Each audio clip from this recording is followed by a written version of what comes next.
네, 여러분 안녕하세요. 노화당TV입니다. 자, 오늘은 성과금에 대한 얘기를 하려고 합니다. 매년 2월이면 모든 직장인들이 손꼽아 기다리는 것이 바로 성과금입니다. 보통 성과금은 1월 달에 결정이 나고요. 보통 1월 말이 되기 전에 경영진에서 전 직원들에게 올해 성과금의 규모에 대한 발표를 합니다. 그리고 2월 급여, 보통 2월 20일이나 2월 25일에 급여 때 그 해당 급여와 함께 성과금을 지급받는다라고 순서를 이해를 해주시면 될 것 같습니다. 자, 이 성과금이라는 것에 대해서 우리가 조금 들어봐야 되는 이유 중에 가장 큰 이유는 대한민국에는 두 가지 카테고리의 회사가 있습니다. 영업이익이 오르더라도 오로지 경영진과 임원들만이 성과금을 가져가는 회사가 있고요. 그리고 두 번째는 이것을 직원들에게 골고루 배분해주는 회사가 있습니다. 물론 아쉽게도 대한민국의 많은 회사들이 많은 영업이익을 거두고 업무 목표를 달성했음에도 불구하고 결국은 경영진이나 임원들의 성과금으로 이제 배를 채우는 회사들도 많이 있습니다. 자, 이런 부분들을 제가 오늘 굳이 말씀드리는 이유 중에 하나는 여러분들이 나중에 회사를 선택하게 되는 순간이 왔을 때 이제 이런 부분들에 대해서 입사 초기에는 사실 저희가 이런 부분까지 고려하는 게 쉽지가 않습니다. 대부분의 분들이 보는 것이 현재 연봉 수준이라든가 또는 베너핏,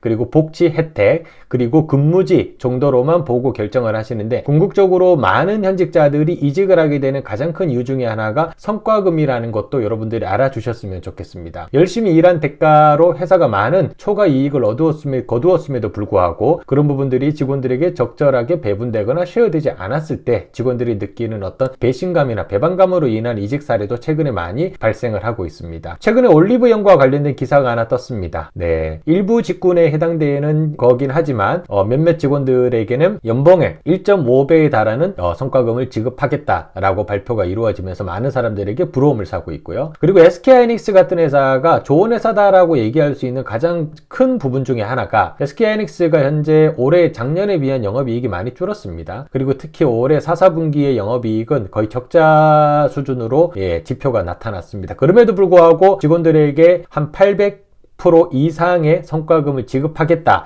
라는 식으로 발표가 이루어졌죠. 결국은 뭡니까? 수익이 우리가 예상치만큼 나진 않았지만 여러분들이 열심히 일했다는 것에 대해서는 부정하지 않겠다. 거기에 대한 성과를 돌려주겠다 라고 얘기하는 겁니다. 800%라고 한다면은 저희가 기본급여의 8개월치를 얘기합니다. 그렇기 때문에 기본급여가 우리가 실제 수령하는 금액의 거의 한 7, 80% 정도를 차지한다라고 하면은 급여로 치면은 한 6개월치 급여를 받는 거다라고 이해를 해주시면 될 것 같습니다. 물론 회사마다 기본급과 상여금과 성과금의 배분도가 다 다르고 인사팀의 구조가 다르기 때문에 얼마만큼인지 정확하게 계산하는 것은 어렵지만 대략 그 정도 선에서 결정이 난다라고 보시면 돼요. 이게 외국계 회사랑 한국 회사의 차이점이기도 하죠. 외국계 회사는 급여의 거의 99%가 다 기본급입니다. 하지만 한국계 대기업들은 급여의 한 70%에서 75% 정도만 그 기본급여를 가져가고 나머지는 기타 수익으로 잡아가지고 월급에 포함을 시켜줍니다. 그렇기 때문에 그런 부분들이 나중에 뭐 성과금이라든가 아니면 퇴직금을 정산할 때 그 금액만큼이 빠진다. 그래서 손해를 볼 수밖에 없는 구조다라고 이해를 해주시면 됩니다. 여러분들이 나중에 회사를 선택하는 순간이 왔을 때 이 회사가 지난 3년 동안 직원들에게 정말 수익을 얻은 부분에 대해서 적정하게 배분을 했는지 아니면은 오로지 경영진과 그리고 임원들의 배만 불리는 성과금 지급을 했는지 여부를 꼭 확인해 보시기를 부탁드립니다. 요거를 확인해 보지 않고 입사했을 때 이런 것에 대한 배신감으로 인해 가지고 입사 1년 만에 퇴사하시는 신입사원분들도 상당히 많이 있습니다. 건설회사도 두 갈래로 갈려요. 네, 성과금을 직원들과 배분하는 회사가 있고 성과금을 오로지 나 혼자 독식하는 회사가 있습니다. 아직 결정나진 않았지만 대우건설이 최근에 신입사원들에게 인기가 많이 있고 그리고 이직시장에서도 많이들 선호하는 이유 중에 하나가 현재 중공에서 인수하고 난 이후에 건설사에서 역대급 최대 성과금을 지급하겠다라고 기사가 떴습니다. 그리고 실제적으로 아직 어느 정도 규모인지는 나타나진 않았지만 내부 직원들의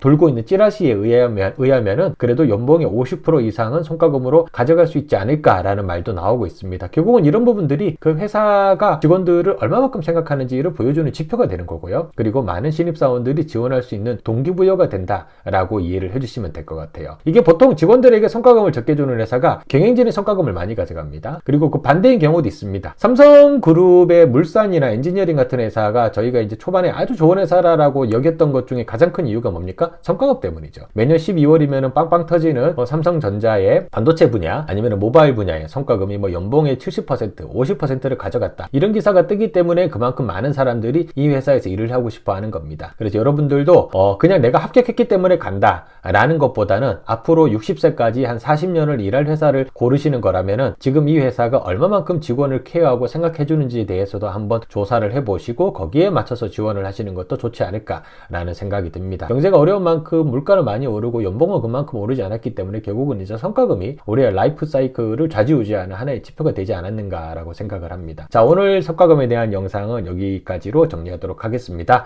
혹시나 궁금하신 사항 있으시면 댓글에 글 남겨주시기 바라고요. 그리고 구독과 좋아요 부탁드리겠습니다.